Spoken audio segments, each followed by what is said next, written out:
Hello, everybody. Welcome to GCS Running the Gauntlet Season 2, Week 5. This is YeetYoteYate, appearing as at least for now, co-host. Joined with me is the illustrious Bubbles. Bubbles, how are you doing? I'm doing fantastic today. Excited to look at the games that occurred last week. It has been a while since our last Yes. Running the Gauntlet, but excited to do it anyway. Hey, we're bringing it back. We're bringing it back. I as well am excited. I think there have been some really good games and series this weekend. And I think we can honestly just probably get into it. Yeah. So starting off, these are our Week 5 standings. We have a pretty clear divide between each sections for most part. In Pool 1, you have a very clear front two teams in SDC and Wrath Gods. Those two teams have separated themselves very clearly, and it's going to be interesting to see which of those two teams is battling for first.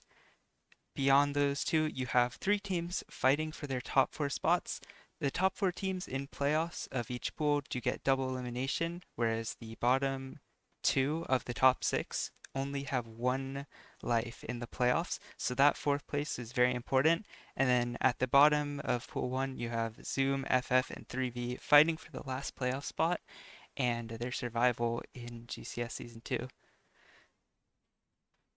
Meanwhile, Yeah, I think Pool 1 is pretty exciting in terms of I feel like it's unlike Pool 2, which I'm sure we'll get to, it's yeah, not static. It seems very there's a lot to flow. There's a lot that can definitely change, especially with those bottom three. I feel like that's going to be interesting seeing as the points are very and I feel like the teams are pretty evenly matched. Essentially, there's two teams that are just not going to end up being able to win, and then there's going to be the one that's able to make it to losers. Um, yeah, I think it's pretty interesting. We can also take a look at Pool Two, which I think is definitely changed a lot since the previous Running the Gauntlets. I mean, I don't mean to brag, but PMD is at the pool, so I'm pretty happy about that. There's no bias there, by the way. no bias at Um, all. us paired basically along, followed very closely by GG and LLS. I mean, there's only a point difference between all of us.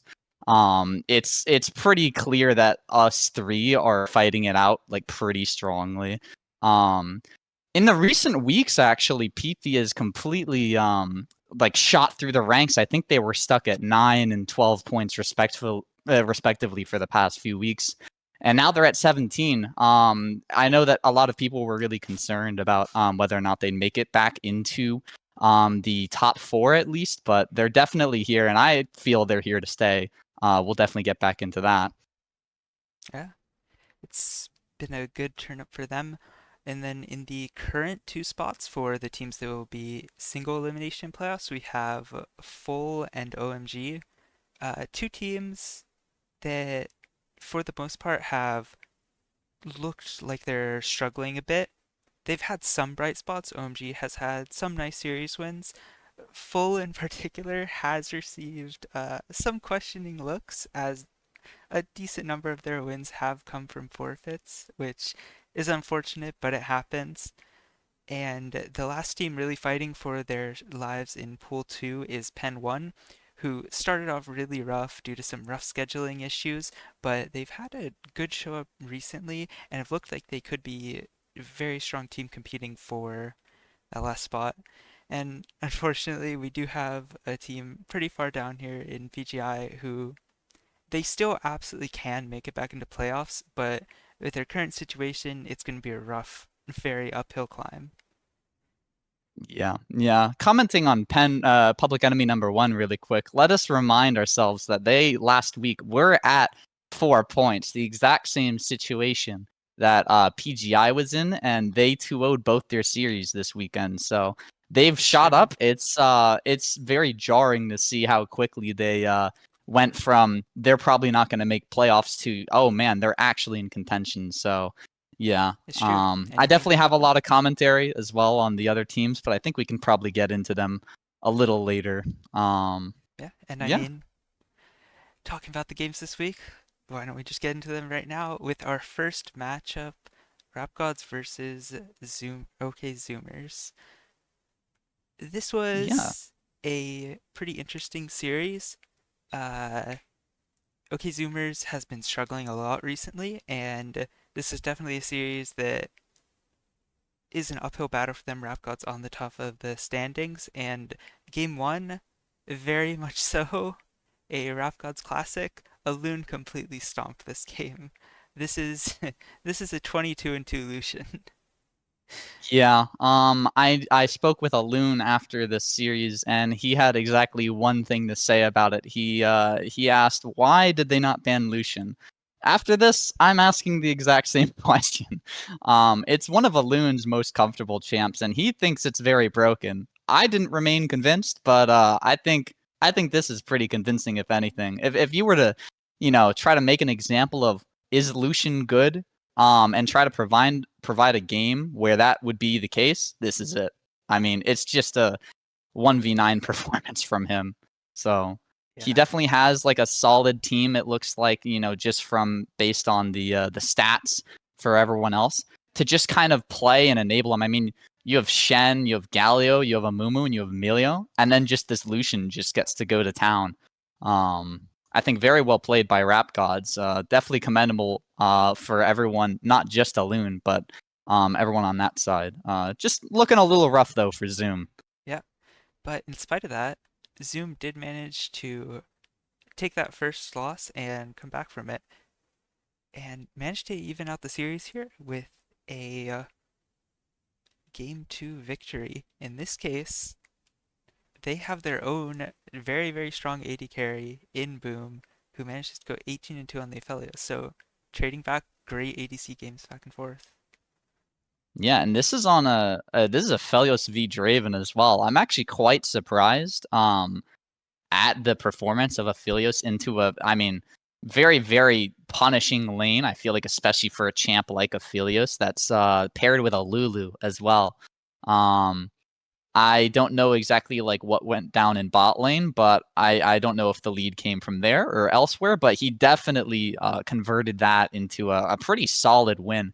It looks like it was close throughout the game though, until probably I'm imagining just one very pivotal fight where, as you can kind of see by the gold Yeah, graph, it just completely Rap Gods loses the sauce from there yeah. on. Based on the timing, I'm guessing it was probably a Baron fight, at least for the big swing into Zoomer's favor.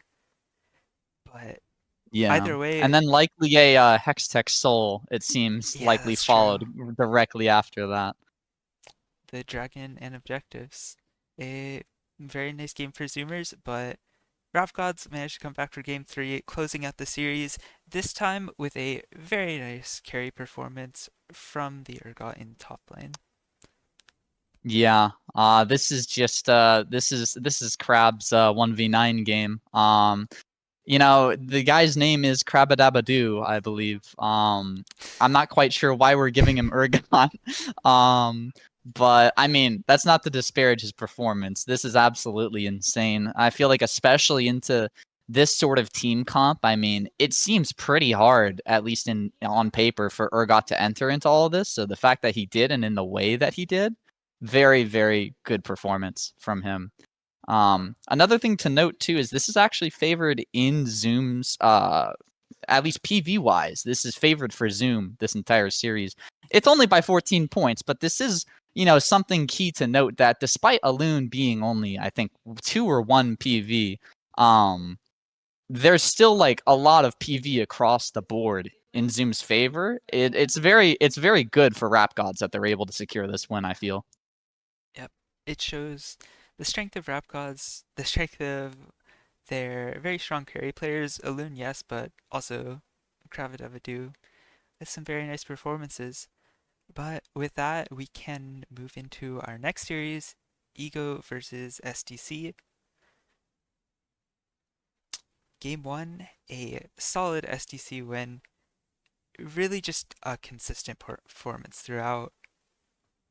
Uh, Yeah. really I well feel done like by this them. is pretty emblematic of STC. It doesn't seem like there's, one particular place where they're just, you know, having a specific lead in. It's just everywhere across the board. That's the scary part about this team, in my opinion. They just are very consistent in all their players. I mean, especially when you look at the damage, the gold, the KP, everyone is contributing to this win. Which makes it, I feel, really, really hard to play against. Yeah, extremely scary team. Really overall strong. There's a reason that they're currently number one on the leaderboards, and they do clean out the series with a very clean 2-0. I mean, just the same thing again. A very, very dominant win. It was a little bit of a slow start, but really past 15 minutes, the game was never in doubt for SDC. Yeah, and it is an uphill battle for Ego. I mean, again, looking at PV difference of 22 in favor of Coney Islanders, it will be hard, but it's still surprising to see how hard it was for them to find any footing. Great Trundle build. I'm loving what I'm seeing here. Shout out to Rudy. But yeah, I think this is likely just either schedule or PV gap. I don't know if there's much to say about this series besides just good job by SDC and nice try Ego. I don't know if any particular player played this series bad. I didn't get a lot of info or watch this series. But I mean, you can definitely say that all the players on SDC played this very, very well. So I think, commendable from them. Yeah, good match overall. As we move into our next one, Full versus Poro Pounders. This was a pretty important match. This is between two of the teams competing for that fourth seed in Pool 2, and Poro Pounders came out swinging with their Game 1 win. Yeah, very, very strong going in top lane. Yeah, I'm trying to really quick check the PV difference. I'm not sure if that's. I'm pretty sure this is a PV difference of 41 in favor of 41 in favor Poro of Poro Pounders. Pounders. That's not to say that the game is just over the moment that happens. If anyone's looking for that, look no further than Public Enemy #1 versus PMD. Anyway, I mean, this is Sprinkler. This is different. This is Crawl. Green also being pretty low PV. Obviously, Pandelian is fairly high PV. But having played against Pandelian, I feel, given his PV, he is still a very solid player. And when you consider the fact that he is the highest PV, lowest rank on his team, and he's still able to play pretty well with such a clear rank difference between him and different. I think that that's something of note. I think that's something that to keep, something to keep in mind. Yeah, for sure. I do think Full's PV here is a little bit underrated, because some of their players are replacements, so I do think it's a little bit closer than 41, but I do believe this match is still favored PV-wise to Poro Pounders, and Sprinkler showed why that PV difference does exist. Very good performance from him. I do know that he hasn't been able to play quite a few matches for Poro Pounders, which might be a reason why they haven't won as many series as might be expected of them, and why they've been on the uptick recently has been he's been able to play more series. As we look at game 2 here, which actually was a lot closer for Full. It started off really well for Poro Pounders, you can see, but almost through. I believe that's Baron's steal for Full, but Poro Pounders manages to avoid losing the game and close out the series 2-0. Yeah, I mean, this is because it's Draven. I think this is a pretty good example of like a way that you can potentially, put, I guess, a dent in different is just pick a lane, a Draven lane against him. This is Draven Alistar versus Lucian Leona. It's a hard lane. And again, not to disparage Pandelian, but Peptic is, I believe, Masters. So this is a near 5 or so rank difference. I guarantee that had a big factor in the lane, as well as the fact that, I mean, how can play against Draven? Um, the 5K gold lead, I think, says a lot. But I mean, looking at the rest of the team, it just kind of seems like there's a black hole everywhere else. Giraffe Rider always, as always, holding his own in the mid lane. Shout out Giraffe Rider, love that guy. Yeah. The rumors are true. It's impossible to get a lead against this guy in mid lane. You kind of see it here, but I mean, with top and jungle being as big a differential as they are, I feel like it's hard to play around just the Draven, especially later in the game. Very well played though in trying to kind of get themselves back in the game, especially with that what you're assuming is a Baron steal. Definitely well played there. Yep. As we get into a series that I'm sure you'll have some words for, PMD versus LLS. PMD captained by YeetYoteYate, the man himself. PMD start off Yeah. this with a clean game 1 win. Yeah. I'd love to say that this is all me, but I was not here actually this weekend. This is, believe it or not, Sparta mid lane. So our jungle player is a Asante. multi-role talent on the Cassante mid. Now, this game, Yeah. seems there was a story. I think this is where the drama began starting. I don't know if for those unfamiliar, if you go back one slide, you'll see something peculiar about the bans chosen for Ah, LLS in that they did not ban a single. Well, okay, here it shows they banned 2 champions, but in the actual draft law, they did not ban a single champion. This is because they arrived late, I believe, and made a last-minute substitution. And then after that, they were, from my understanding, either trolling or tilted, so they just went with no bans. Um, but I think that was definitely a mistake. I mean, you have ISO Didac getting Mundo. You have, I believe this is Bubster getting, yeah, this is yep. Bubster getting Jinx. Horrible mistake. Um, and the way that the draft went is they actually PMD blinded Brand and flexed it. They also blinded Mundo and flexed it because I Fear Nobody in jungle also plays it. And then they blinded Cassante. And so I guarantee what happened was the enemy team believed it was Cassante top, Dr. Mundo jungle, and Brand mid. And they picked Zed last pick. So this is a Zed into a Cassante lane. Yeah, I think they Yeah, got that's a tilted little bit over the unfortunate. draft. Yeah, yeah. So I honestly think you could probably just chalk this up to a draft difference, but I mean, amazing performance as always from ISO and Bubster. Love those guys. Fear Nobody came bot and got a triple kill, I think at like 4 minutes. So that also probably was not helpful for LLS. And yeah, I mean, I think that's really all for game one. Yep. So Moving on to game 2, PMD close out the victory with a win. This time, a bit, it was still a similar gold graph, honestly, but there was at least a spot for LLS to play through their top lane. Still, mostly was in the hands of PMD throughout this game. yeah, I mean, as you can see, PMD got every Drake as well. And I believe PMD is also on red side, so that's also something to note.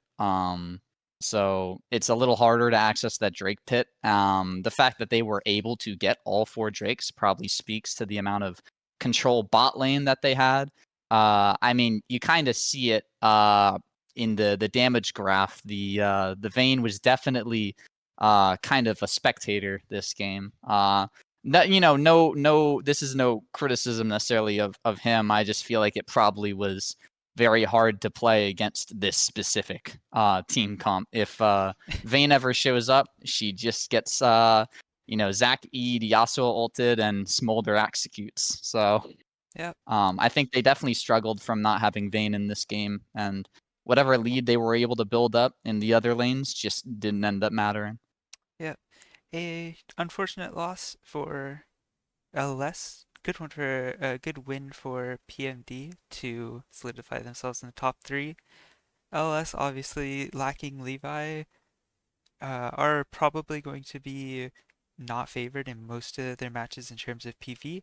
So still good performance as we move into our next series, 3v versus WoW. A important series for 3v who are each week moving closer towards being unfortunately eliminated from playoffs, and they start off this series with a very nice win. Yeah. I mean, it didn't seem like it looked like that, at least for the first part of the game. WoW definitely had the lead. Not exactly sure where the lead came from, but it just seems that 3V made some very, very good macro decisions, took a good fight, and just kind of snowballed the game from there. I mean, they do a 4K gold flip into another 4K gold flip, and that just makes the game really, really hard when you suddenly flip 8,000 gold in the span of, I believe, 5 minutes.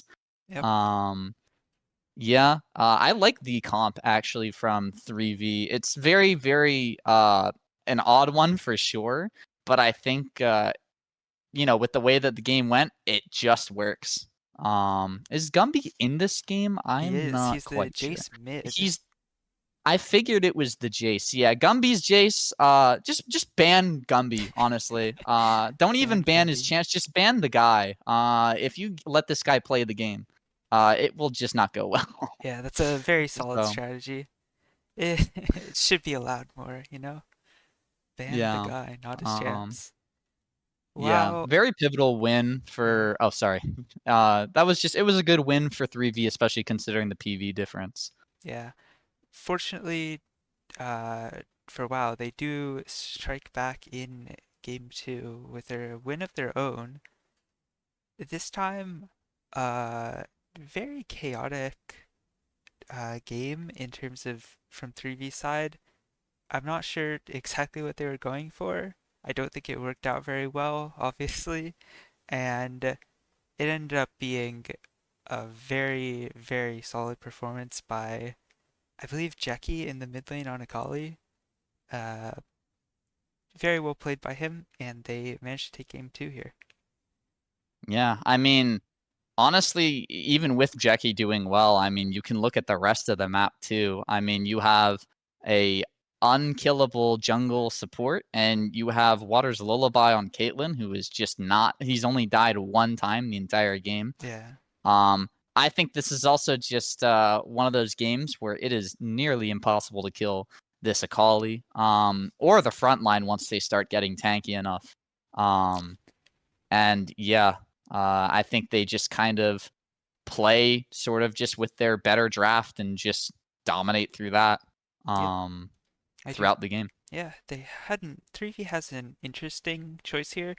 They've been playing around with which lane Gumby moves to, and they chose to put him top lane on the Gragas here, uh, which is an interesting decision. It ended up not working out for them, unfortunately. I'm not sure how I feel about how they move Gumby around. Obviously, it's probably Gumby's preference, but I do feel like most of the time I prefer seeing Gumby play in mid lane more often than I prefer seeing him play in top lane. Yeah, and I also think likely based on just the champs that were played, this was a decision that was made after draft rather than during it. Yeah, I mean, I imagine LGA also had a say in, hey, I don't want to play Tryndamere into Renekton, and I completely understand that. yeah, Um, it could also be a factor of Gumby just saw how LGA was able to put Agu in the Hurt Locker game one, and maybe he wanted in on the fun. Um, but I think even like irregardless, right, of where Gumby goes, I think the draft definitely hurt them here. I think in yeah, game one it just worked, but game two, I think especially against that solid of a comp from WoW, it's gonna be hard to hit them with a similar composition to game one as we see in game two, and just expect the same results. yep. And game three, WoW closes out the series behind a very, very nice draft with this top side of Camille, Galio, Jax, really just running over the map. Gumby this game plays Aatrox mid lane. isn't really able to do much. LGA actually does quite well on the Mordekaiser top lane, but it ends up not being enough as Yeah. is. Personally, I mean, my eyes are immediately drawn to. I mean, obviously, you can see the 5-0 Galio, the 4-0 Ezreal, the 2-0 Karma. But you know, this Jax is 14-1, and when you're playing, or at least when your carries, the ones that are still in the game, which I'm assuming at this point is Aatrox and Mordekaiser. When you're playing against a fed Jax, it's sort of just a how can win kind of scenario because Mordekaiser Yep. can't 1v1 him. Aatrox can't 1v1 him. They have to jump the Jax, and that's a lot easier when he's a top laner. But when he's a jungler, if he enters the fight at least slightly late, he can just kind of free hit and just cook front to back, which likely is what happened here. Um, and when you have, you know, black holes like this in the jungle and the bot lane, Yeah. no offense to the players there, obviously, but I mean, Karma Ezreal is terrifying to play into, and Volibear just cannot use any of his abilities against Jax, so it's pretty hard. Yeah, this was definitely a very rough game to play out from 3V's side. Very well executed from WoW. I do believe this series was favored in terms of PV towards WoW, in spite of how low PV Gumby was. So Yeah, and this is also one of I don't know if this is the exact best roster of WoW, but I guarantee this is like one player off from my understanding of their best roster. yeah, I do think this Um, is extremely close to their best roster. yeah. So not to say that the outcome was expected. I mean, obviously it's amazing that 3V, considering that, was able to take game one. But I feel it just is more of a testament to how well Jackie's turned around the team, and the fact that if you don't bring your best against their best, it's not gonna go well. Yep. As we move on to our next series, TG versus FF. This one will be pretty quick. FF, unfortunately, FF'd, living up to their name, and past FF teams. Uh, I don't know exactly what happened. I'm pretty sure STL was going on a hike. Unfortunate. Yeah, So they're living up to their namesake, and just as their forefathers did before them. yep, a free TG win. And on to our next series, PGI versus GG. A One of the top tied two teams in Pool 2 versus the current bottom. GG starts off with a very, very dominant game 1 win.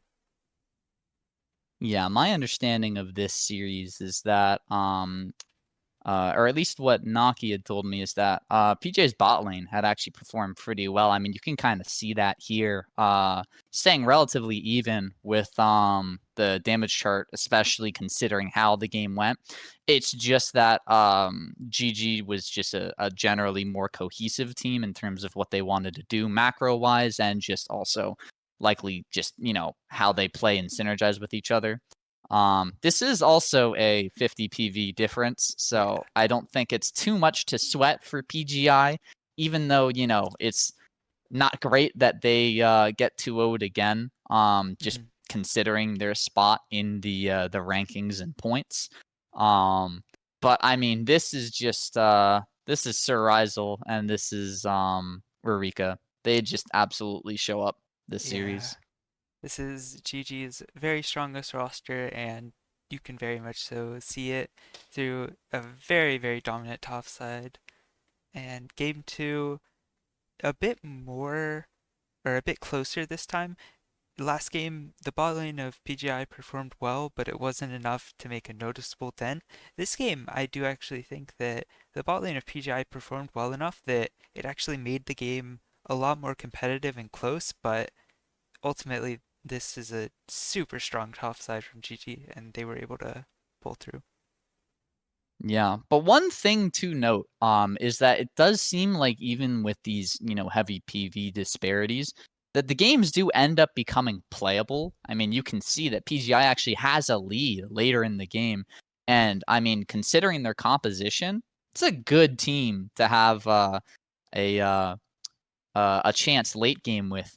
It likely just came down to some macro decisions, some bad fights maybe, that just catapulted the game back into GG's favor. I love Xenix, but why are we going 1-11, buddy? Hunt Jackson to Camille. Ooh, that's Um, unfortunate. I'm just kidding. I love you, Xenix. Unlucky game. Grave news. This is his first series. I think this is his debut in GCS. Going 12-2 on Skarner is a little crazy considering it's, Skarner. So, Most gold on his yeah, team.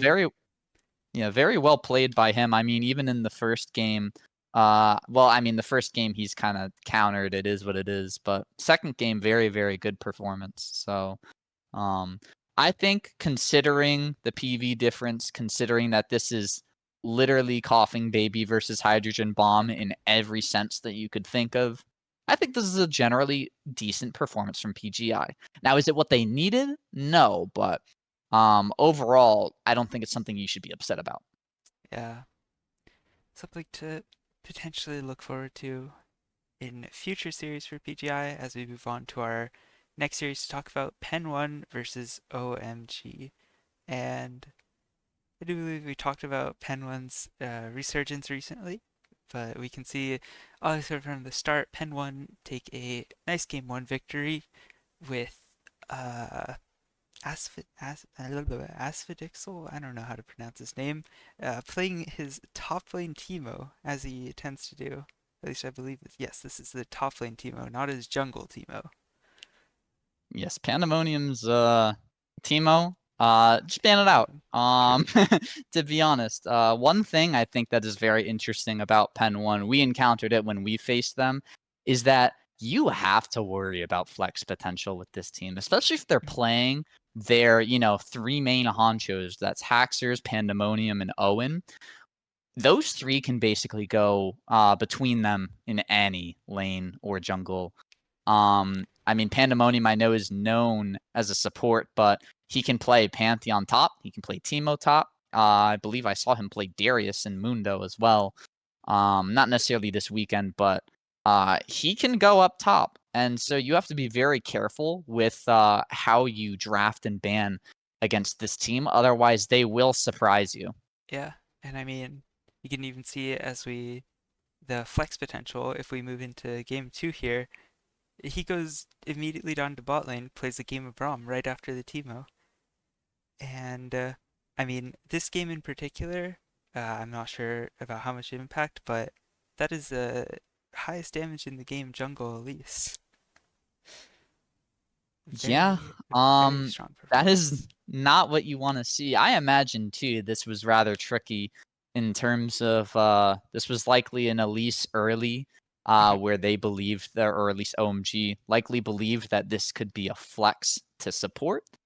Um, and yeah, I think they might have. It's possible they could have gotten baited by that, but um, it seems, according to at least Luton, this game was, or am I looking at the wrong notes? No, I'm looking at the wrong notes. It just seems like it was mostly just draft gap both games, not necessarily in that OMG drafted poorly, but it's more that Pen 1 just got all the champs they wanted, every single one of them. Yeah, I mean, And I if mean, you you can, look at their team, like, this is a lot of comfort for this team. Like, the Elise, obviously, Axer's very comfortable on it. The Trundle, that is Elfire playing top lane this game for Pen 1. yep. That's his main top lane champion. It's a really nice draft for Pen 1 in terms of comfort, and just really nice for them overall. Yeah. Personally, when we played against Pen 1, the one thing we were concerned about was comfort, and I feel like that might be why that series went the way it did. Uh, Pen 1 is very, very good on comfort. I mean, I know it's like, it's stating the obvious a little bit, but these three players are very good, and I mean, the others on the team are no slouches either. Even their subs are quite good. But you have to be careful about which battles you choose in terms of, you know do we just let Owen go mid lane with a mage and just stomp our mid lane, or do we want him bot lane? You have to be very, very conscious of how you match your players against them. And this just seemed like OMG didn't know the formula. Yep.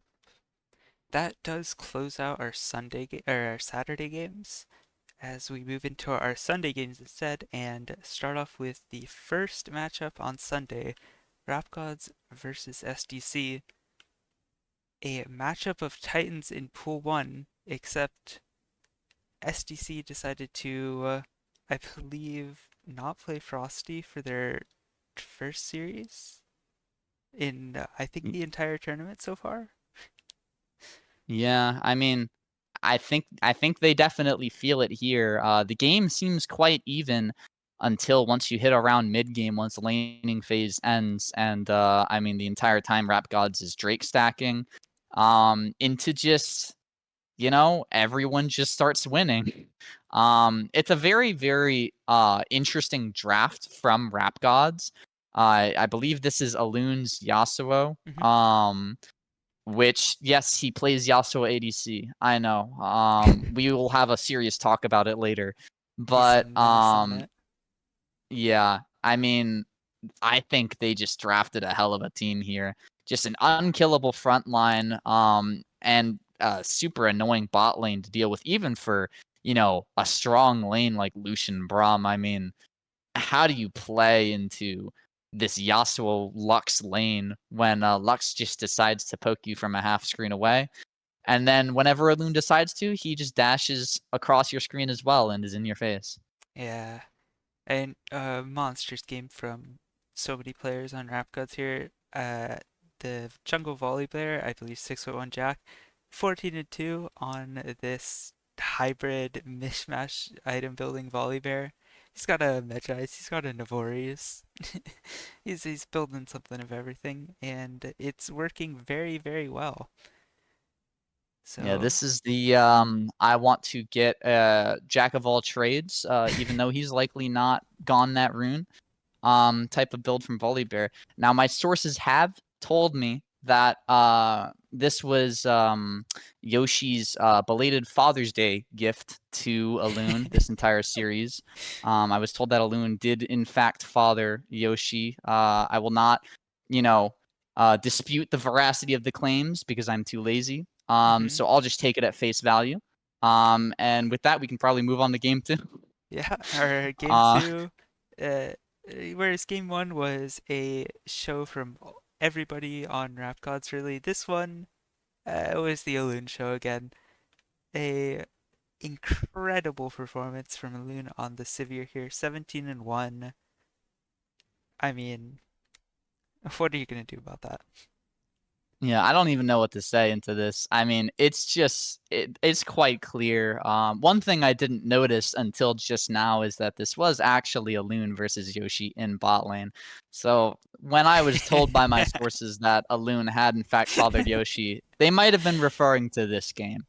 Uh, It's just the Aloon show. I mean, I don't mean to disparage the other players, but they probably could have gone AFK, made some coffee, had a nice chat with their family, come back to their computers 20 minutes later, and I think Aloon still would have won them the game.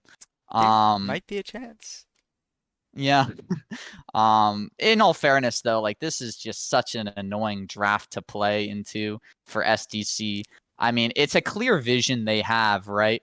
They want to buy Shen, and then Vayne go in delayed. Malzahar shuts down whoever the issue is, but Malzahar can't shut down Sivir. Vi can't shut down Sivir. Um, as long as and then there's also a Lulu, just in case a Loon messes up his E. Um, and I definitely question a little bit the Janna pick. I'm sure it was likely just comfort, but it didn't seem like it had much of a place, at least in this comp that very much wants to go in and only in. Um, Helpful for the Malzahar, but maybe not for the rest of the team. Yeah, I agree. It's a bit of a unfortunate draft for SDC versus Rap Gods having a very, very clear protect the Sivir, let the Sivir carry comp, and it worked extremely well. Yeah, the Sivir cooked. Yeah, the Sivir did in fact cook as we move into our next series, Zoom versus WoW. Zoom starting out with their game one win. Uh, I mean, just a solid performance throughout the entire game. They consistently did everything right here. They never really lost a fight or were ever in any way stopped in this game. They didn't lose a single tower or objective. It was just pretty much a steamroll by Zoom throughout this entire game.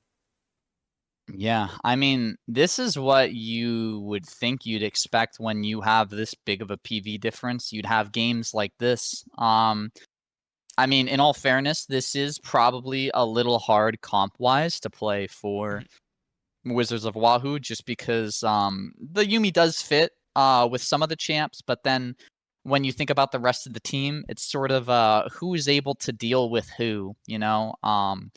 And maybe one person has an answer for one. You know, the Renekton's able to go on the Xin Zhao or the Mbessa, but then who goes on the other? And it's hard to play a numbers disadvantage when you have all these different things happening. You have a Rel ult into a Misfortune ult. You have an Ari just doing reset champion things. You have Xin Zhao just deciding not to take range damage, and you have Mbessa deciding that ping spam doesn't get to play the game. Yeah, Um, and I feel like it's just hard to answer that with their composition. yeah, too much LCK draft on Zoom's side to deal with. But WoW Yeah. did not get put down by this game one loss and instantly came back for a game two. This one a bit closer up until 15 minutes, but a very big swing by WoW. And after securing Dragon Soul and two Barons, they did close out the game, albeit this one we're getting closer to 40 minutes here. Yeah. I would like to think that what happened was Zoom had a decent early game, especially centering around bot side and probably, you know, top skirmishes. But then they encounter the age-old question: if my solo AP is 0 and 5, how are we killing this Malphite? Yeah, I think they left that question up in the air. I don't think they've answered it yet. very prominent question. I mean, this Malphite, 30k damage almost. That's kind of crazy for a full tank Malphite. Yeah, the funniest thing to me personally is that this Jarvan built Spirit's Visage, and it didn't seem like it mattered or it was a detriment at all. It is a that is a interesting build choice, just a little bit. Um, Yeah, although Shaden's much better than I am, so I will just simply trust him. Um, I mean, this is the Jackie Shaden dynamic, I feel. If there's any game to show it, it's this. And plus, I mean, the rest of the team just performs. yeah, So great performance all around here from WoW in this game two, and they move into game three to close out the series. This time, they don't even need a Baron or Dragon Soul in order to close out this game. They pretty much just run over the game, similar to how Zoom ran over game one. it just doesn't seem like Zoom had any chance to enter this game. It looks like they got 0 towers, they got 0 drakes, they didn't get. I don't know if they got grubs. I don't believe it shows it here. Mhm. But I mean, this is a 15k gold lead, and it's spread across every lane. This is not just the Jackie show. This is not the ping spam show. This is not the Shaden show. This is the WoW show. Yep. Um, and I think this is just WoW is just there. Whoever's cooking up drafts, they're doing quite well. I mean, it's really hard. I feel like for every one of these matchups to play it. I think York versus Gwen in jungle probably is one of the more even ones, but Yeah. Ash Seraphine, that is terrifying.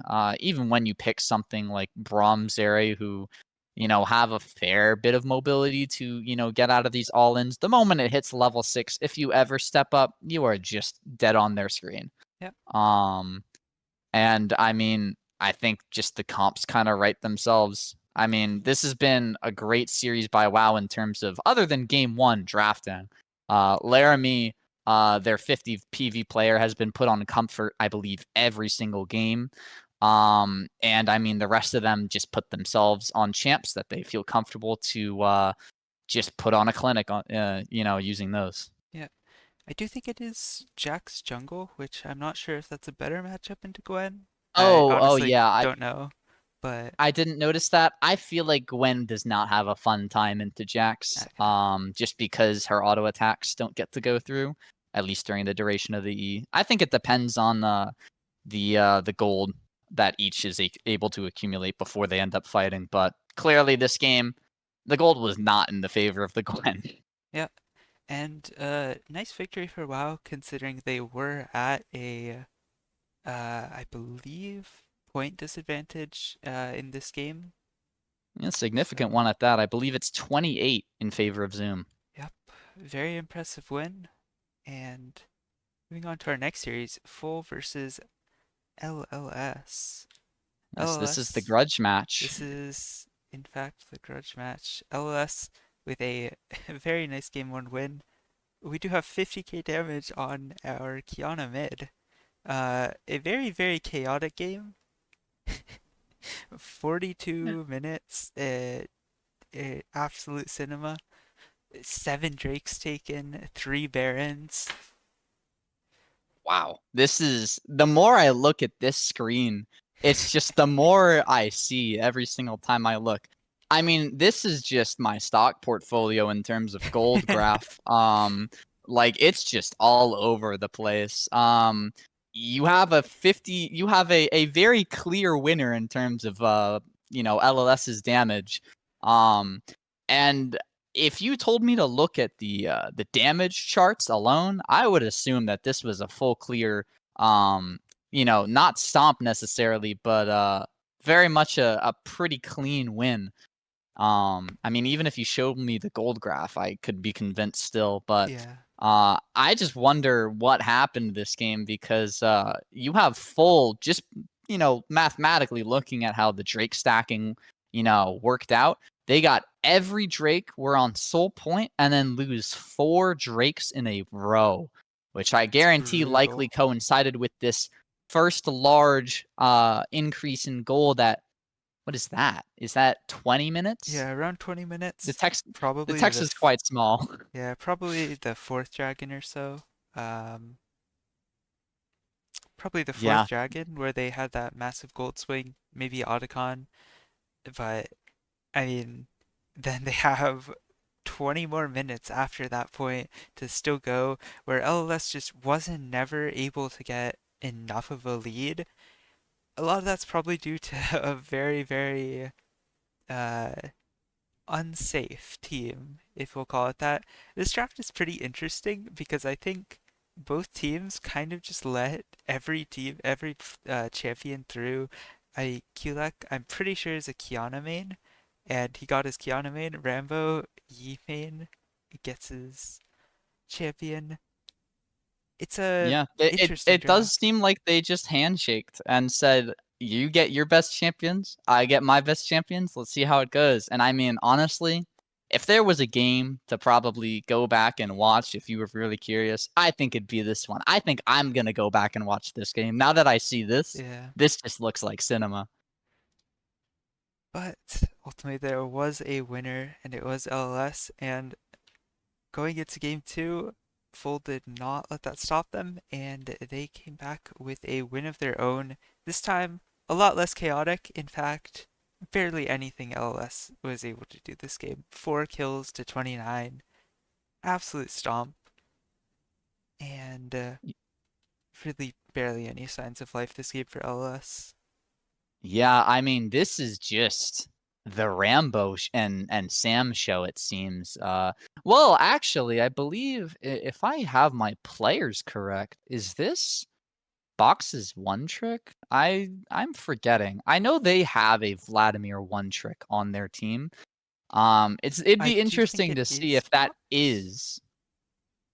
I think it is. I'm not 100% sure on that. Don't quote me. But Yeah. I do think that is his main champion.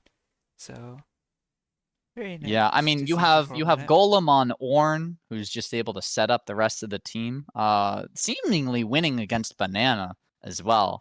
I feel like Ornn Cho'Gath is more of just a neutral lane, so it's great to see that Golem actually put him in the hurt locker, Yeah. especially considering I think that individual PV difference is quite large. Rambo, I don't believe, is known for Jax, and especially into this team comp, I'm very surprised he was able to do anything at all. So, I mean, very well played by Rambo. Yeah. Very well played overall.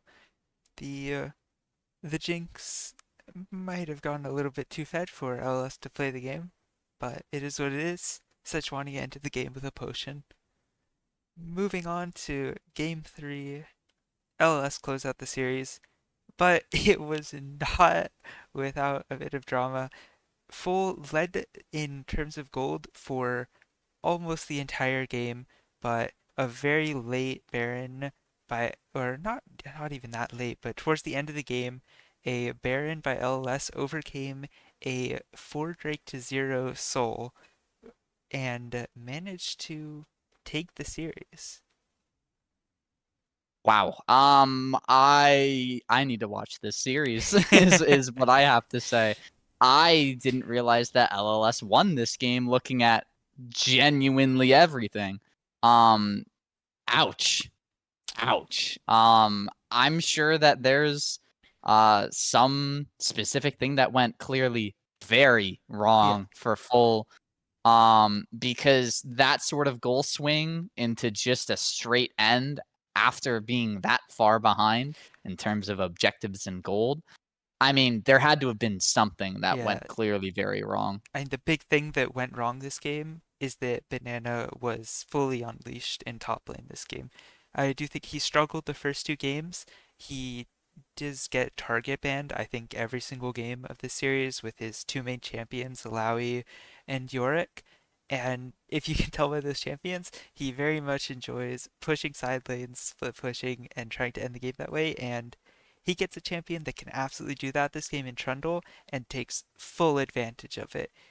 Oh boy. I may be Yeah. wrong, but I'm pretty sure he completely breaks open their base, so Full isn't really able to play, even with their advantage, slight advantage in terms of gold and obviously having Soul. And once LLS is able to get Baron and win like team fights, they're able to just end because I mean Banana's taken half their base. Yeah, I mean, if there's a game to play Trundle, by God, it is this game.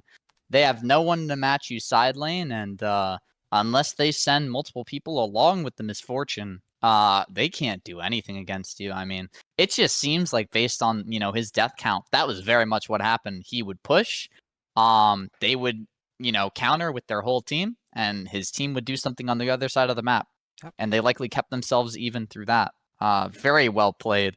Definitely keep an eye out for Trundle just because I understand that not just, of course, Bananas. I mean, he seems like he's very good on Trundle, but Trundle is definitely surging back into popularity, especially in pro play. So I think that's going to be a pick to keep in mind, especially when you have these very tanky compositions. Yep. Push, push, push. All right, Push, next push, push. series, Poro Founders versus GG. A The Clash of Titans. very interesting series. PP takes the game one. Pretty honestly consistent victory for PP. They don't drop a Drake. They only drop a few towers. They mostly just stay steady throughout the entire game, take a Baron and end. Uh, they definitely had an advantage here. I believe that this was a series where Evap's was not playing. Let me double check. Yeah, I'll Oh go no, ahead and he check that was as well. playing. Okay, Evaps, we gotta talk. What happened here?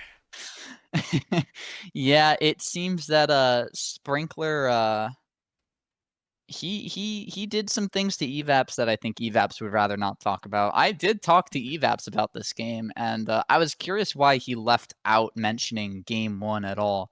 I think I see why now. I mean, Sprinkler did well. He did amazing, but I mean, just across the board. I mean, obviously, difference built different this game.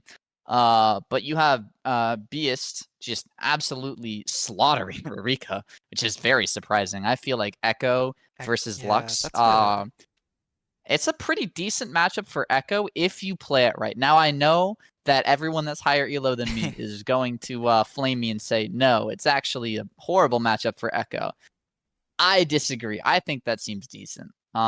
Just because the gap close makes it really hard for Lux to do anything. But once you hit Lost Chapter, I feel like it's better for Lux. Yep.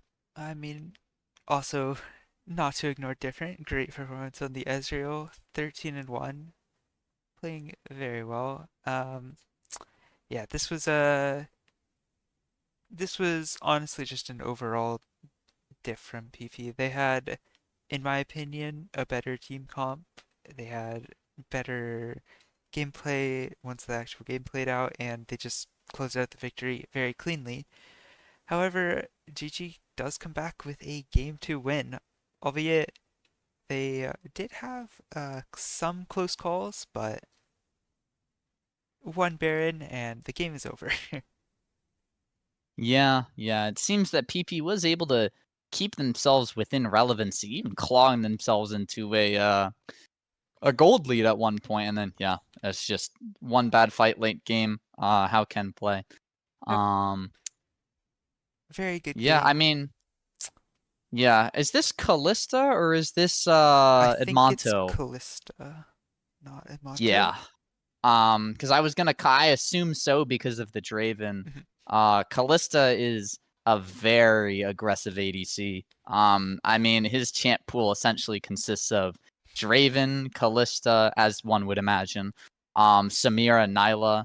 Um, I mean, if you put him on a Hurt Locker champion, he is going to put you in the Hurt Locker. It does seem like Different was able to actually keep himself alive this game, but I imagine the CS and gold did not look too hot in the early game, as it usually is against Raven. Yep. Amazing performance, by the way. My goodness, by Beast. This is actually a surprise. I believe this is not one of his better champions. I understand he plays Aurora. That's But Rika. oh, that's Rika. Oh, my bad. Yeah, I it's have at the the team side swapped. flips. Yep, Yeah. that Then is. it's just business as usual. Yeah, for Rika, I guess you did all right. Uh, no, this is a great performance by just the top side of the map here. Yep, Rika playing very well. Evap's making up for his slightly interesting game one, playing very well into Sprinkler's Rise pick top lane, which is a pretty interesting choice. One that obviously didn't work out that well, but it's interesting to see. Uh, Yeah, that is two Maw of Malmortius's, which I feel probably had yeah. a big impact this game. I would like to comment really quick that Evap's put himself on the Garen duty. So I don't know if you can necessarily call this a win, but It's a we'll good leave it at point. that. It is a good point. We might have to look into that. But game three, Fifi managed to close out the series against GG for a very nice win for themselves, as we see a Nefiri top lane from Sprinkler. Oh, it seems like it was pretty effective. I did not think that that would be something I would see ever. I wish to never see it again personally. But yeah, I mean, okay, this is where BS Yeah, yeah. shows up. He plays a lot of mages. Like I know his main champion, I believe, is Zoe. At least that's what he plays in solo queue. But anything that functions similar to a pretty decent ranged mage that has a lot of lane potency, this guy is a demon on. Definitely performs well above his weight class, and I mean you can see it here. I don't imagine Ririka had fun at all playing Mbessa into Oriana, although it seems he Yeah, he found still himself did way quite into the well. game. Yeah. Uh, in spite of how well Oriana played the game, he did very well. Uh, I would imagine there were some interesting plays he made throughout this game, but really the jungle and bot lane of GG really struggled in this game to get much footing. Three combined kills across those three roles is really unfortunate. Meanwhile, on PP, different with a rare game where I would say he is arguably doing the worst out of everybody on his team, but fortunately, everybody else on his team is doing really, really well. We already mentioned Sprinkler and Beast, but I mean, Sultan or Crawl did really well as well, and Seijo on the Lulu also performing a very nice support game. Yeah. I imagine that difference performance is likely due to Evaps and Rarika having a grudge against him. You can't tell by the champion choice what happened exactly. But yeah, probably not very fun to play as an ADC in either of the either sides of Either this team, game. yeah. I think this does just touching on the bot lane here. While Callista is a very aggressive player, I do notice that he does tend to have a little bit of uncomfortable feeling on some of the more standard, I guess, ADCs. He's been trying to branch out into Jinx, to my understanding. And I think likely this game it was just kind of hard to play Jinx. One of her hardest matchups is Twitch. So I imagine that different despite being 7 and 8. Those 7 kills likely came from lane. I think that's just something identity wise that GG is just going to specifically centering around the bot lane is going to have to flesh out at least to the best of their ability before playoffs, just because that is the less consistent part of their team, not necessarily in a bad way, but it's very much they win or they lose. Yeah, for sure. And it's something that you also have to think about, who they're playing for ADC, because they obviously have another very strong ADC and in Monto, who didn't play in this series, but has played in some of their previous ones. So it'll be interesting to see what they decide and how they decide to approach bot lane for the future remaining series in our final 2 weeks of the regular season and, of course, in playoffs. But that's enough for this series. We'll move on to our next, which is Ego versus FF. And FF doesn't live up to their name this time, they actually play, but Ego will take game one with a pretty back and forth game. Very close in kills, a lot of kills, 40 to 31, but Ego does ultimately take the game. Yeah, one thing I want to point out is I think of all the games, I think there's only been one series that we've covered so far that has been this close Hmm. in PV. So these are very evenly matched teams.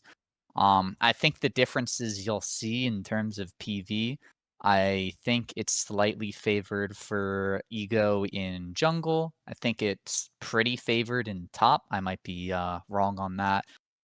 Slightly favored in mid. I think it's just a rank I think it's diamond versus masters. Um, and then I think this is the bot lane is where Ego suffers a little bit, but I mean, this game, I don't think you could tell, to be honest. I think their bot lane performed well above their PV, considering that I think the difference here is quite noticeable, especially with an ADC as prominent as Chubby Dumpling. Yep. The support going back to ADC. Classic. He did perhaps have a few too many deaths this game. Uh they did I'm not sure exactly when they picked it, but I would imagine FF picked the Mundo quite early because it is Ego's top laner in this game, his main by far most played champion. So they likely picked the Mundo as a pick away and then tried to play around it. But Doesn't seem like it worked super well. I yeah. guarantee this set was the counter pick, Mhm. and I mean, it doesn't look super obvious based on the KP and KDA, but The this gold. set was completely unmatched, I guarantee, on side lane. I mean, look at the gold difference. Yeah. This is where the gold sync was. I mean, obviously, Arithidis having a pretty sizable lead on blue. I mean, blue still seemed like he was playing this game. I don't know if I can say the same for Mundo. Yeah, I would agree. They also FF with a I can call it more an FF draft. They also gave Reborn Mountain his main champion in Fiddlesticks. I mean, you could argue that it's fearless. We can try and limit the champions that we have to ban in later games by giving or picking them in the first game. I don't know, still feels a little bit weird. but they did have an answer into it. I do think that the Olaf is pretty good into it because you can just kind of ignore him and chase him down, but it Yeah. still feels I odd. think the issue also lies with the rest of the team. Hmm. Sure, the Olaf doesn't get hit by the fear, but Yeah, the the Aurora 13. Tristana and Seraphine Yeah. certainly get hit by it. And I mean, worst case scenario, if they turn on the Fiddlesticks, I imagine this was a pretty early Zonia's. Pretty easy to build that one, considering how fights would play out. Yep. And then after this game one, you go take back a much less in terms of gold, much less close game. Still pretty close in terms of kills. Very bloody game, very bloody series overall, in spite of it being 2-0. But a 2-0 regardless for Ego. Yeah, I mean, this is just reset Champion City. I think that Ego kind of got away with murder with their draft in terms of, I mean, we got Jinx Lulu, we have Ari to help with engage, Belveth, which I imagine was pretty hard to kill, especially with some of the resets. And then Mordekaiser just ults whoever the problem is, and you pray that Mordekaiser doesn't die. Which doesn't seem like it was that often, and it seems like the rest of the team was just allowed to play the game. Yep. Had the Kiana for a second time this week. Picked up this time in jungle. This one might not have been as effective as the first one we saw. Also, a lot of deaths from the FF bot lane.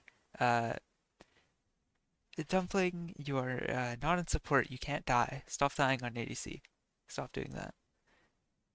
Yeah, I Or, will say Dumpling does put quite a bit of damage out this game. Actually, the most in the game. A lot was riding, I think, on this Victor and this Caitlyn. But I think the issue is that um at some point you just have to ask, how does this Kiana find a way into this enemy team comp, right? yeah. I feel like that likely is where they ran into an issue. Yep. Um, and probably there is no easy answer. And I think that probably just bit them in the butt, especially with the gold lead just slowly slipping away from them throughout the game. Yeah. An unfortunate loss for FF, but we can move into our next series 3v versus TG. And game one, TG take the win over 3v with a very interesting game.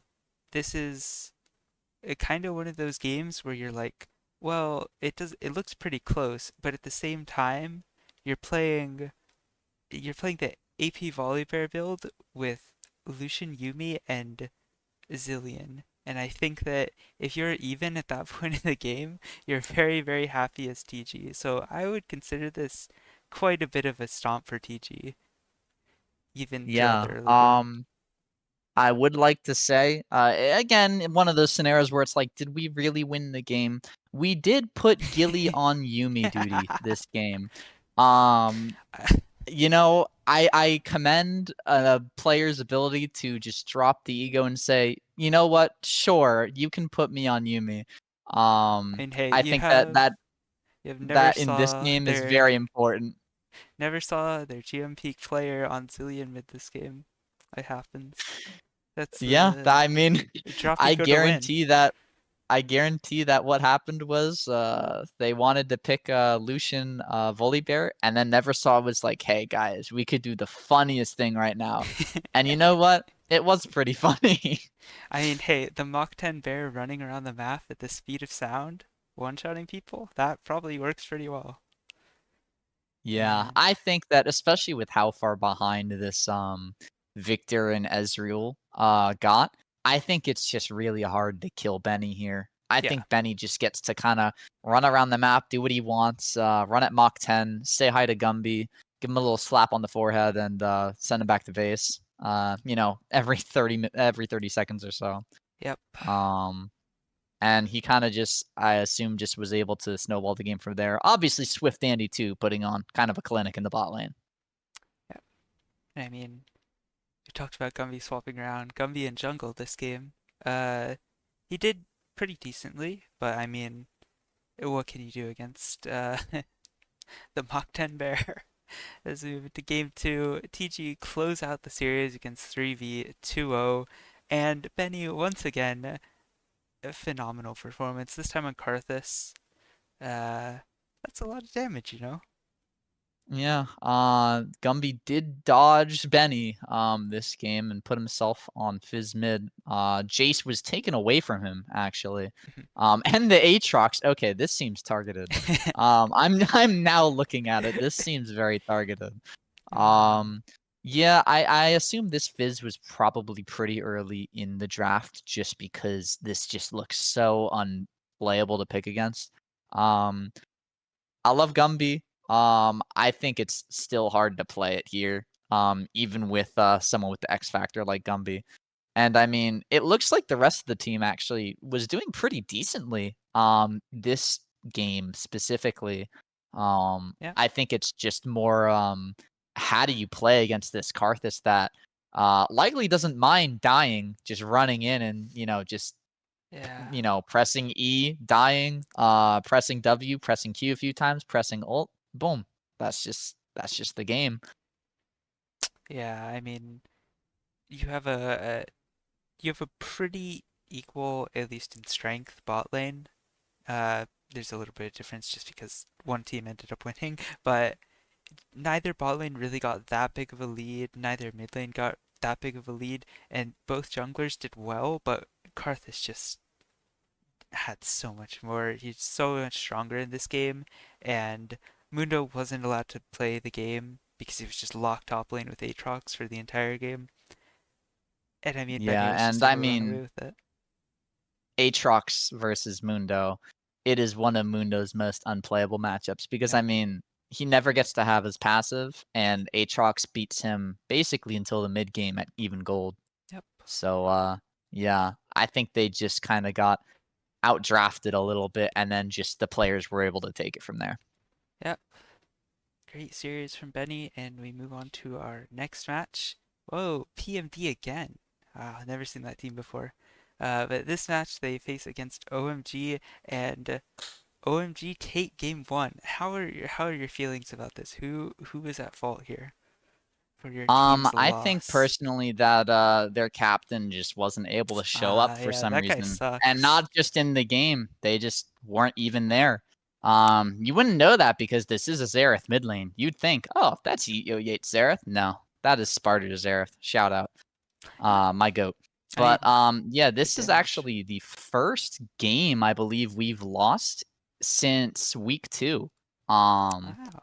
so this is a pretty big deal. I mean, obviously you can look at the PV, but my understanding, I mean, you can also see the gold graph. This was in PMD's control Mhm. for at least most of the game. Yeah.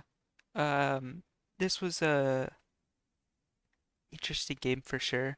Uh, I think this was Luton Jungle on Xin Zhao here, um, which is a interesting matchup. I think that I, I'm not sure exactly what ended up happening here, but I do think that OMG got just one of those late game team fights that happens, and they managed to turn the game around from there. The Varus and Xerath being pretty strong, or and the game didn't end up mattering when you have more playmaking to get on top of them.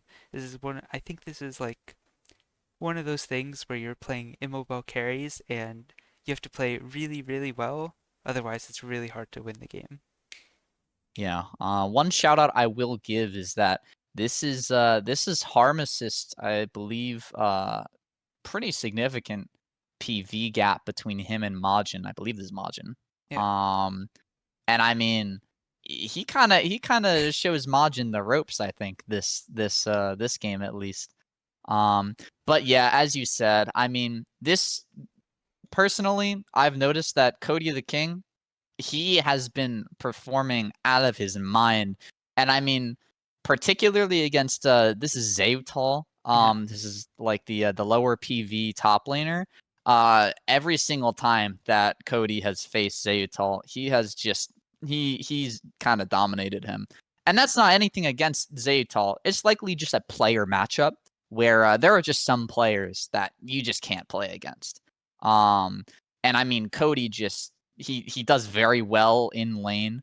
And it just seems like OMG just sort of outscales at this point. I mean, like you said, their comp is crazy. Yeah. But moving on to game two, you talk about Cody. Well, Cody is pretty good at the game, you know. This is Uh, true. this is very true. Unfortunately for him, the rest of PMD happens to be better. So regardless of what happened top lane here, PMD just really do kind of run away with this game late and manage to I mean, stall out whatever Olaf has. this is looking like my Yone almost, but not quite. True. Sparta's got a few things to learn, but that's okay. No, I mean Sparta just goes deathless this game, and I mean it's a Yone that already has a lead into a victor, and then you just have to think, well, who's killing this guy? Um, Apparently no one. I think what actually is interesting about this game, we actually draft prepped this specific bot lane, or not, at least the ADC.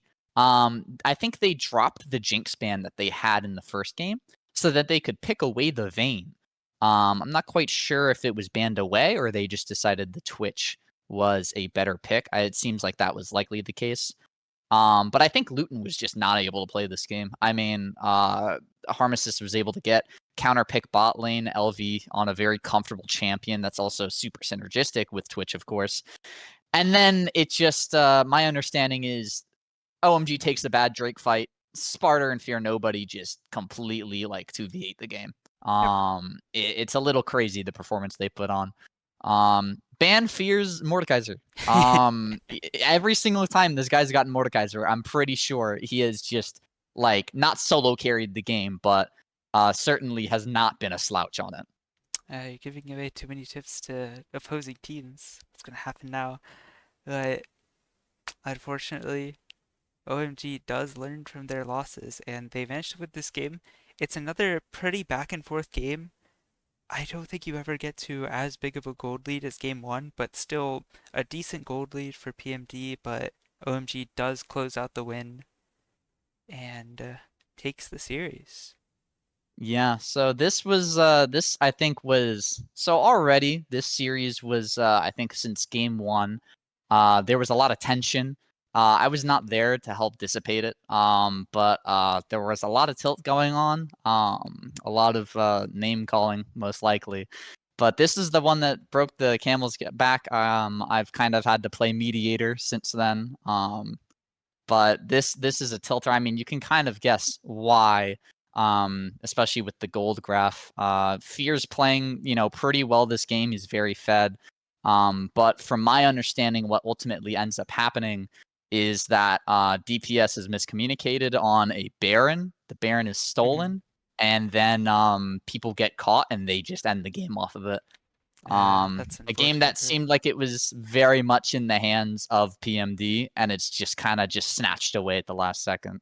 Yeah, that's just those unfortunate things that can so easily happen. Yeah.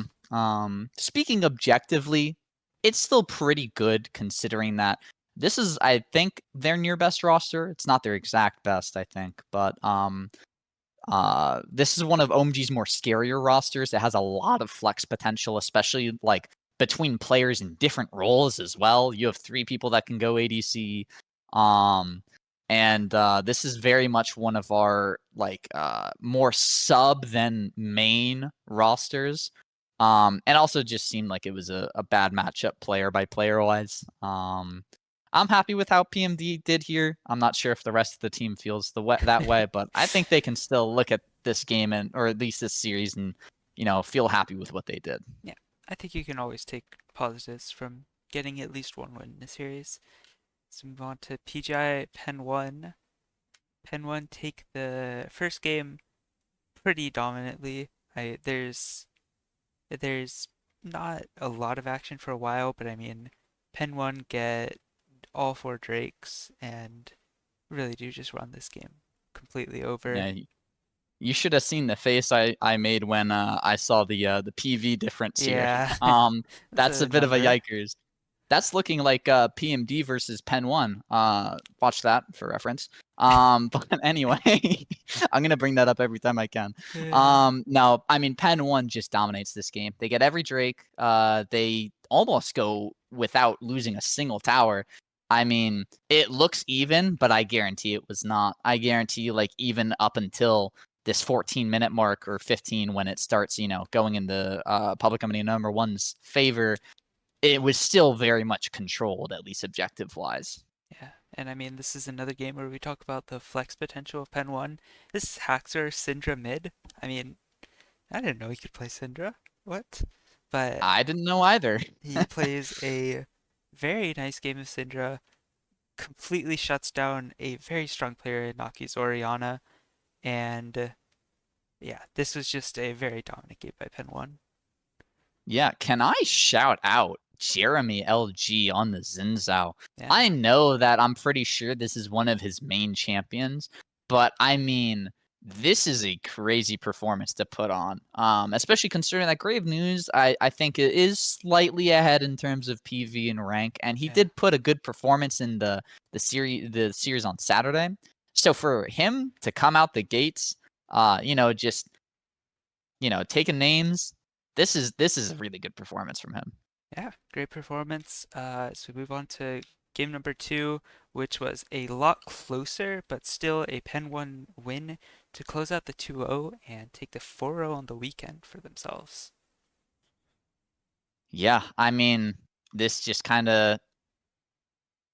it kind of writes itself, to be honest. This game does look a lot closer, in all fairness. You have this very controlled early game, which I feel like for this to happen, both games is very surprising, especially for a team like Public Enemy number one.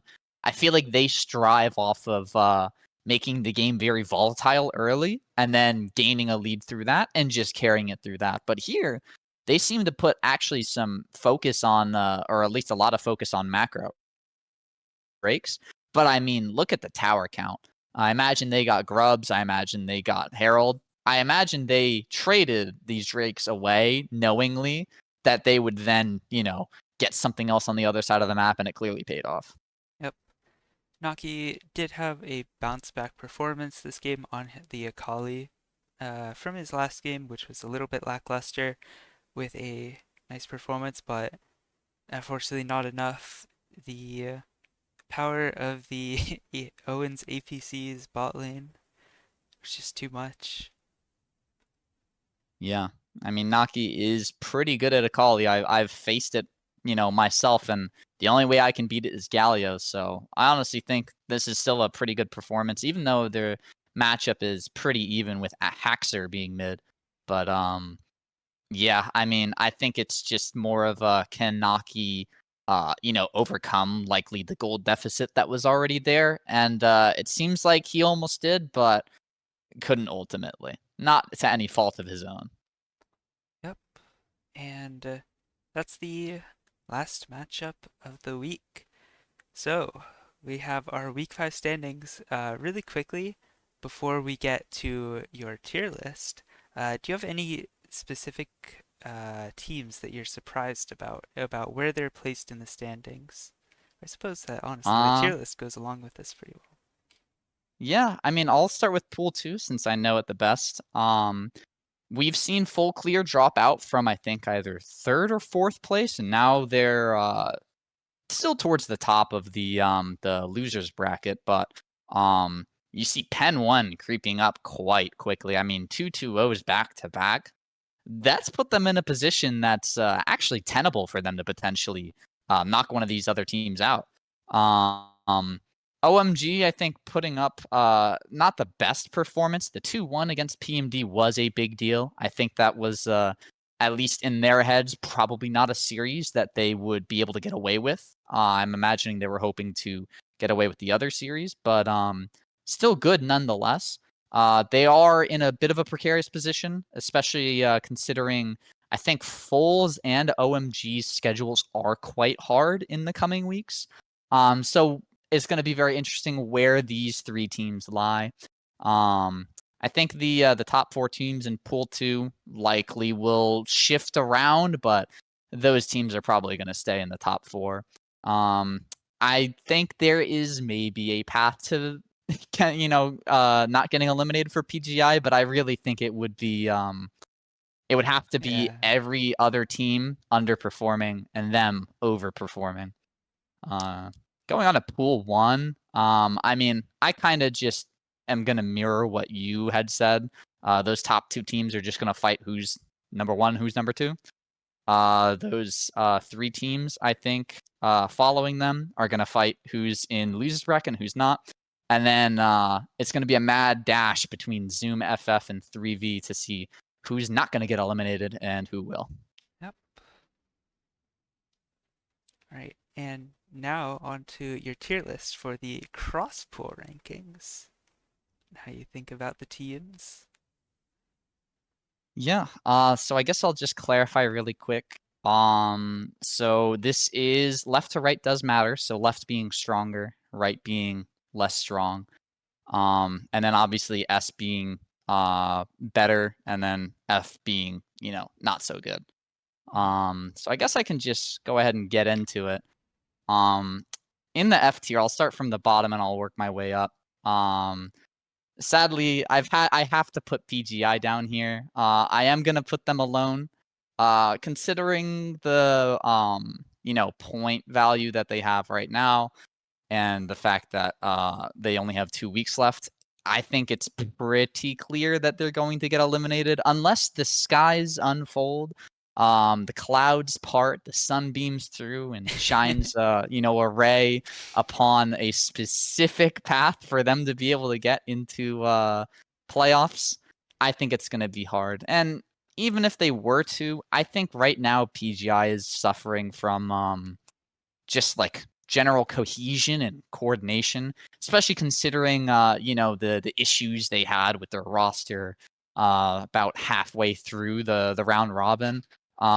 Losing sorry, not Haxer. I'm forgetting Hyper his name. Dragon. Yeah, losing Hyper Dragon, that mid jungle synergy that the team was kind of centered around, it's a pretty big hit, and I mean you can kind of see it in their past performances. Along with that and some FFs, it's been pretty hard. I think even if they were to kind of pull themselves up by their bootstraps, I don't know if that would necessarily matter at this stage.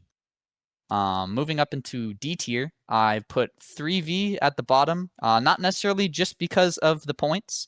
I do think that they have a chance, and it's a fair chance, to be able to get back into, say, losers bracket. I don't know how far they'll make it past that, because one thing that's important to keep in mind when you're playing with Gumby Power, as someone who's played with him on MBR, is 2 conditions need to be met for like Gumby to basically win the game. Gumby needs to play well. Sometimes he has interesting performances, but those are a little few and far between. Love Gumby, but sometimes he sometimes just kind of runs it. But that's okay because everyone's like that. Most of the time he does perform pretty well. The issue more lies in the second condition, which is there another player that is also very strong in the game, the specific game, not just strong as a player, but is able to put a threat on the map. Because Gumby's sort of playstyle very much centers around him being the boogeyman, having a global taunt, and then the other side of the map being carried by that other carry. And to be able to do well, Gumby needs those conditions to be met, and his team will do very well. We saw that in MBR, where the other 4 people on the map usually had a pretty good idea of macro-wise what to do, and that's how MBR won games. I think 3V is struggling to find that.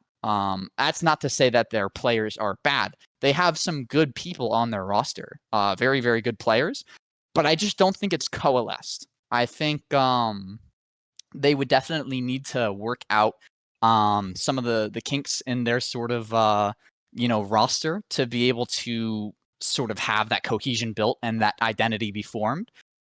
But I think it's a little late. It's also the fact that I think, especially with some of these close series, at least PV wise, they've just not performed well. So that's why I'm putting them at the bottom of F. Mhm. Moving on to Public Enemy number 1. Honestly, I think that this team can easily go higher, probably into like at least C tier, if they put on another double 2-0 performance. It's just the onus is on them. I think that they've had super unlucky scheduling, but they're a terrifying team, to be honest. I think they very much play like it's solo queue, which is I think one of their downsides. I think they have an issue with drafts, and I think they have an issue with mid to late game macro. I think that's lost them some series that they definitely shouldn't have lost.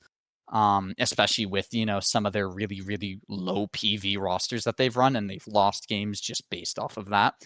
I think if they are able to work through that, I think that they can easily rise to high C, low B, and potentially even higher.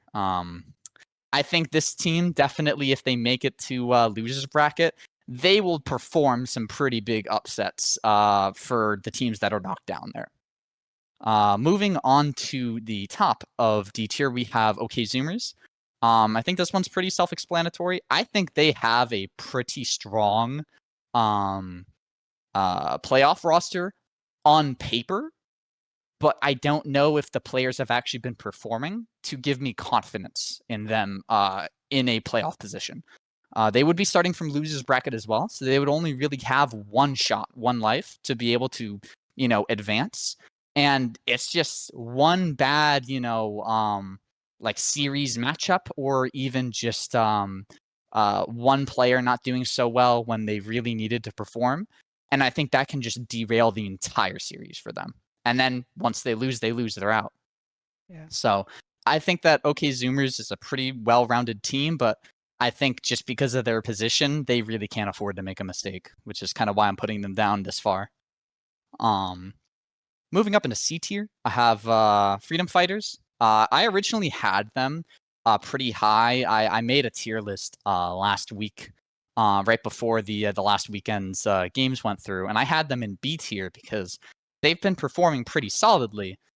And then this weekend happened, and I don't think they've been up to snuff. I mean, I know they FF'd one series, and then they also got 2-0'd the other, but it's really important that those things happen because, well, now they're in the position to get eliminated, which was not at all what I was thinking. I think they were at 4th place, and now they're in 7th. Obviously, it's still very close. Throat Goats, I think. No, I'm thinking of the wrong team. OK Zoomers, I think, is not too far ahead of them in the standings. But it's still not a super tenable position to be in. We'll have to see if they can come alive. I think once they get to playoffs, we'll see a little life come out of them. But I'm not sure I feel confident they would be able to upset some of the teams, like some of the other teams I've talked about, like Public Enemy number 1. Yeah. Moving on to Full Clear, I've put them in C tier, which I know is going to draw some attention, but I think once I explain it, it'll be pretty clear why. I had to check, right? Because I was so sure that I was wrong when I first saw this, but they have only won 4 series, right? 2-0 each time, but 3 of them were FFs. And the last one was PMD week 1, which was the weakest PMD has ever been. That is the only time we were ever 2-0'd, and if there were any doubts there, we 2-0'd them the following round robin. So I think they have a strong roster. I honestly think it's a pretty scary one. I think it's up there in terms of like OMG, in terms of how good the roster is. But they've just not put out the performances when they've kind of needed to. And so I don't feel super confident. I know Rambo's a very good player. I've played with him. I play with him on Prismatic. He has good performances. Sometimes he does some interesting things. See the Clips channel for Oh discussion about no. that. But no, I think that play was fine, by the way. Anyway, yeah, it's I think they just need to show us something. Otherwise, they honestly could get knocked out. I see a world where OMG actually gets above Full Clear in terms of points, and Public Enemy number 1 knocks out Full Clear. But I'll get to that once I get to OMG. Full Clear has a strong roster, but we need to see more, is essentially my verdict. Moving on to Throat Goats at the top of C tier. Honestly, they kind of hover more towards B tier, but I mean, it just looks so nice when there's 3 teams on each tier except for F. The Um, aesthetically pleasing. yes, it's quite aesthetically pleasing. Throat Goats has been on the up and up, which I'm personally pretty happy about. I was super concerned once their star round 1 pick, left the tournament for reasons. But I think Neversaw's kind of melded himself or molded himself into the Herself. team pretty well. And I mean, the rest of them are actually performing quite well. It's not just the Neversaw show, which we thought it would be. It's kind of everyone is putting in the work. Um, I think though that in winners bracket they're against some real tough teams, especially if they're going to be facing like the first seed from pool 2. I don't know if they'll have a very fun time. I think they can definitely put some performances on in the losers bracket, but I think it's going to be pretty hard for them to move super far in the tournament. Um, Going up to B tier, bottom of B tier, I have OMG. I think this is just. I know Luton said week 1 he wants to be the cutoff team. I think he is the cutoff team. I think like once you get here, it's sort of like OMG can probably beat everyone below them, and then whether they're able to beat people above them is another question. I think OMG, I was referring to it when I was talking about Full Clear's roster. They have a good roster. It's very solid. They have a lot of flex potential, and it's kind of hard to draft against them. Let me tell you, as someone who's been preparing drafts for the team, OMG is my least favorite series every single time because it's just so hard to predict where everyone's going to go. As well as the champions are quite scary, some of them to let through. I think that one thing that they will struggle with is while they have strong players, they don't have star players. And I know that that's a weird criticism for me to give, considering that PMD is very much the same. But I think that we benefit from things that they don't necessarily. I think OMG just kind of needs to have that nice, strong core that somehow is able to brute force themselves through the rest of the teams. If they're not able to do that, they will just lose. Going on to WoW, I did put them in B tier, which I'm sure some might not be super happy about. I know that WoW has definitely been on the up and up, especially considering where they had started. But I mean, recently it's not been super convincing. They've been playing some pretty good rosters and only getting like say 2-1s or I think sometimes they've lost with a pretty good roster. I believe that they have most of their high PV players already have played all the games that they require, but I'm forgetting.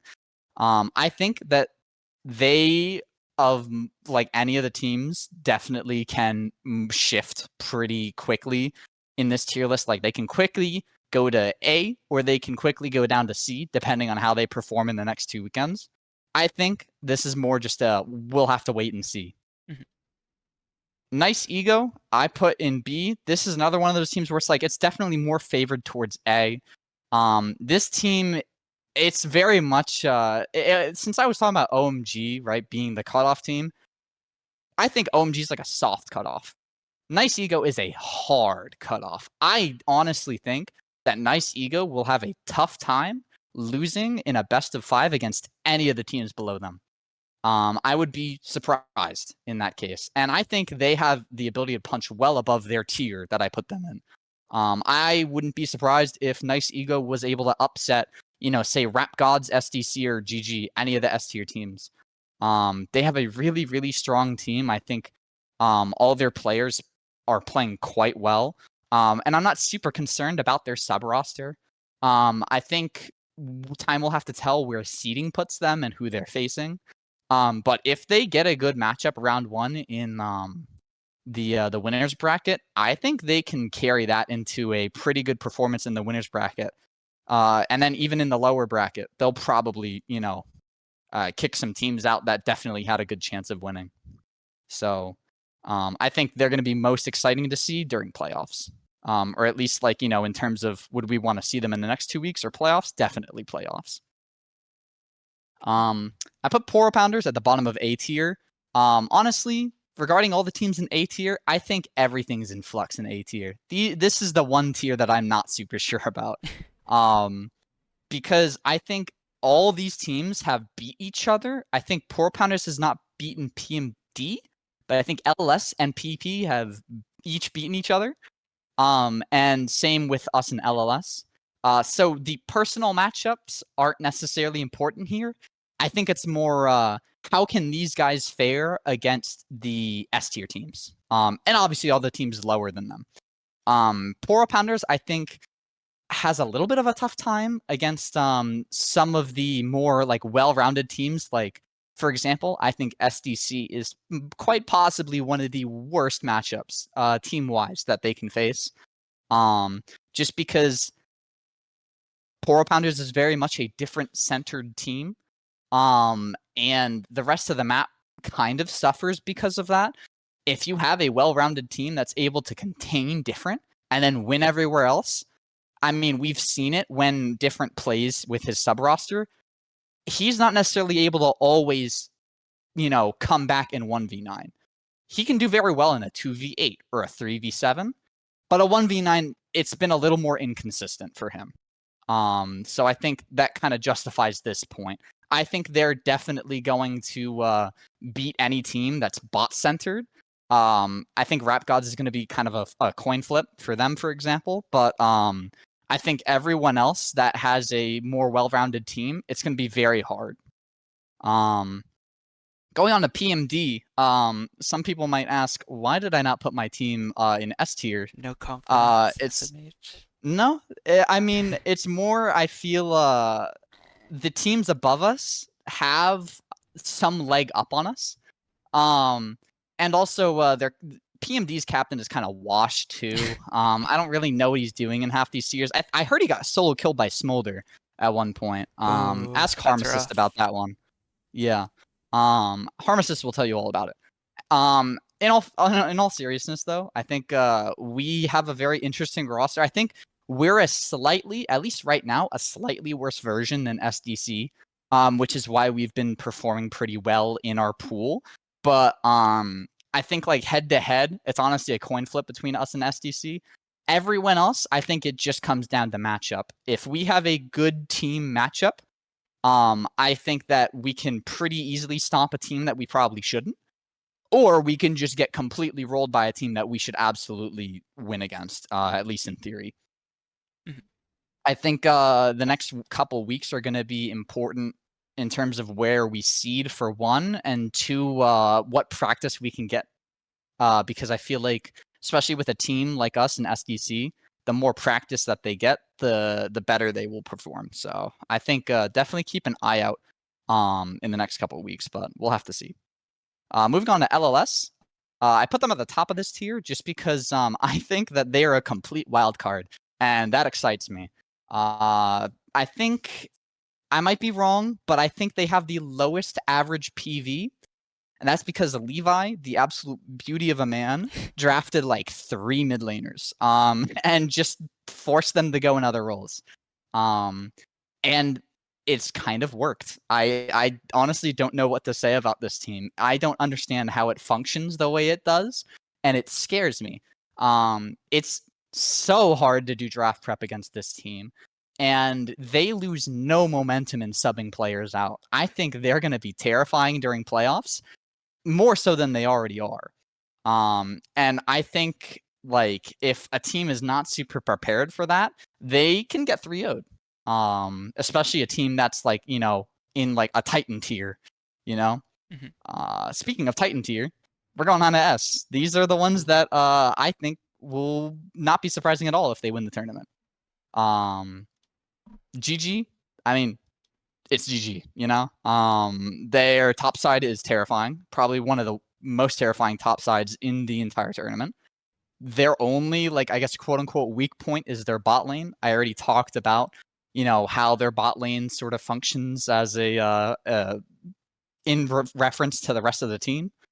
But I think it's actually going to be interesting how that works in playoffs because The one thing that doesn't change whenever they sub out players is the strength of their bot lane, in my opinion. I think it's definitely different play styles, but I think Kalista and Monto are pretty similarly skilled.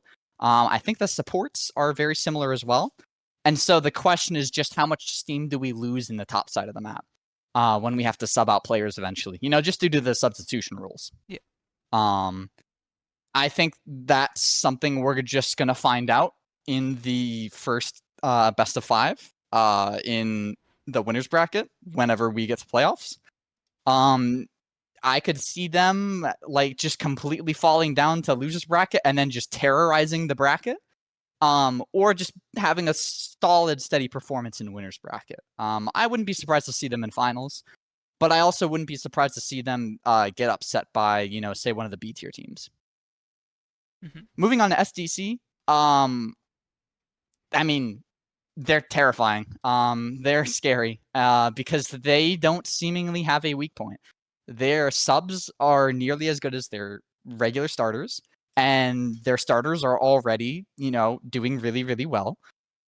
I think the thing to keep in mind when you're facing SDC is, if your main best possible roster beats their best possible roster in the first game, how are you going to win game 2 and game 3? I think this kind of game of chicken of where are you subbing out your players is going to be very important for SDC and for facing SDC. And if you don't come at them with like the correct matchups in the correct lanes, SDC is just going to run away with the series.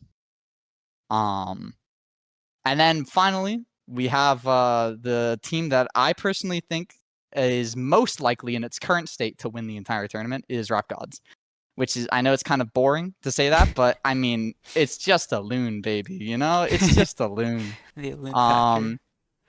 Yeah, I mean, this is the scary part about Rap Gods, right? You have the Alloon factor, which is already well studied, based on season 1. But what the rest of this season, of regular season at least, has shown us is that one would think, right, when you have an Apex player like this, when you have a Loon who's just, like a crazy player, you would assume that there's drawbacks in the rest of the team, right? There's got to be some weak point that you can focus on. That doesn't seem to be the case. They've been down heavy PV, but if a Loon's in the game, they win. There's been some series where they've lost it, even when a Loon's there. But I think those are more the exception to the rule. I think the norm is very much if a Loon's in the game, it's hard. The sub rules make it so he has to sub out eventually. He can't play more than 3 games in a row. But in a best of 5, that means he's playing 4 of the 5 games, right? If they put him in as much as they can. So even if you get that 1 win, you have to figure out how to beat a Loon the other 4 times. And do it before they beat you 3. And so I think the kind of impossible question for Rap Gods is, how do you beat a Loon? You just have to beat him. And I don't think there's an easy answer. And that's kind of why I've put them at the top. I don't know if anyone's going to be able to find the answer before grand finals.